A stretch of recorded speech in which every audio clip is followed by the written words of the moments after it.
आपने कभी नोटिस किया है जनाब बिल्कुल परफेक्ट सुनते हैं, बस सेलेक्टिव सुनते हैं। जो सुनना चाहते हैं वही सुनते हैं, जो सामने वाला एक्सप्रेस करना चाहता है वो नहीं सुन पाते हैं। मैच का स्कोर पूछ लो, ओवर बाय ओवर याद रहे उस कमेंटेटर ने क्या कमेंट्री की थी, क्या कॉमेडी रिलीज की थी, वो भी उनको याद होगा।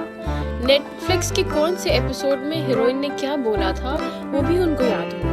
अरे वो सीन याद है, उसमें हीरोइन ऐसे आग करती है, तो वो सब मतलब मेमोरी बहुत स्ट्रांग है, मेमोरी का कोई जोड़ नहीं है। पर जैसे ही आप बोलो नेक्स्ट मंथ ये लेने जाना है, हम लोगों को ये प्लान करना चाहिए, हमें यहाँ घूमने की ट्रिप बनानी चाहिए, जनाब के आँख नाक कान दिमाग सब टोटल बंद कर देता है सुनना।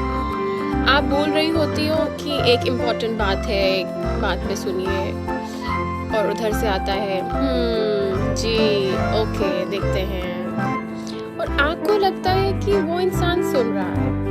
वो इंसान सुन नहीं रहा होता है, वो एस्केप प्लान बना रहा होता है कि क्या ऐसा एक्सक्यूज बनाया जाए ज़बरदस्त कि मेरी वाइफ इस बार मान जाए।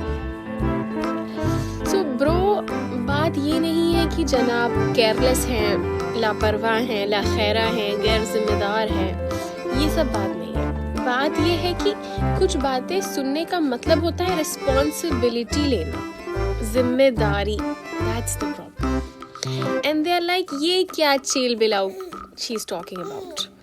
सो कुछ चीज़ें इंसान के साथ इंसान शेयर करता है ताकि वो डिसीजन ले, कुछ इमोशन मतलब कुछ चीज़ें इंसान शेयर करता है अपनों के साथ, डिसीजन लेना है भाई इम्पोर्टेंट, कुछ इमोशंस शेयर करने हैं, फीलिंग्स शेयर करनी है, कभी इमोशनल सपोर्ट चाहिए, कभी मेंटल सपोर्ट चाहिए, कभी फाइनेंशियल सपोर्ट चाहिए, बट नहीं सुनना ही नहीं है। उनको ज़्यादा अच्छा लगता है सुनना, मैच की बात कर लीजिए आप, नेटफ्लिक्स कर लीजिए, रील्स, दोस्तों की शेखी खोरियाँ कर लीजिए आप, क्योंकि वहाँ सिर्फ रिएक्ट करना होता है, दुनिया को बदलने की बात नहीं होती है। सो अगर बच्चा रोने लगे तो जनाब इंस्टेंटली प्रेजेंट हो जाते हैं, क्योंकि वहाँ नहीं होंगे तो बवाला हो जाएगा। पूरे रात का रट जगह कौन करेगा जब के बच्चों की वजह से कोई प्रॉब्लम हो गई तो। डिलीवरी बॉय का फ़ोन आ जाए तो तुरंत फ़ोन उठ जाता है, पर बीवी अगर बोल दे गलती से कल शॉपिंग करने जाना है, आवाज़ तो आ रही है पर कुछ भेजे में नहीं जा रहा होता है। ऑफिस बोल दे कुछ, कॉल पे आ जाओ, फुल अटेंशन मोड, जी सर, यस सर। बीवी बोल दे मुझे थोड़ा सपोर्ट चाहिए, मोड, देखेंगे, ओके। बीवी कहाँ जाएगी, छक मार के तो यही रहेगी इन्हीं के पास, क्योंकि झेलना ही है इनको। तो लेडीज सोल्यूशन सिंपल है, इम्पोर्टेंट बात इम्पोर्टेंट टोन में नहीं करनी है आपको, इम्पोर्टेंट टाइम पे करनी है, और वो इम्पोर्टेंट टाइम आपका इम्पोर्टेंट टाइम नहीं है, आपके लिए वो फजूल एक्टिविटीज है, बट उनके लिए इम्पोर्टेंट है। स्ट्रैटेजिक टाइम पे करो, यही सीक्रेट है। पहले कुछ ऐसा बोलो जिससे उनकी नस पकड़ लो, जैसे कि वो नेटफ्लिक्स शो में वो एक्ट्रेस बहुत भौकाल मार रही थी, डू और डाई वाला सीन था, फिर मिल जाए तो मौके पे चौका।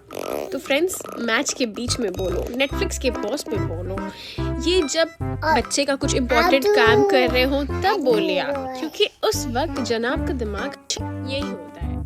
सो प्रॉब्लम ये नहीं है कि जनाब सुनते नहीं हैं, सी प्रॉब्लम ये है कि सिर्फ वही सुनते हैं जो वो सुनना चाहते हैं, और वो नहीं सुनते हैं जहाँ पे उनके एक्सक्यूजेस क्लियर ना हो, जहाँ वो एक्सक्यूजेस इजीली ना मार पाए।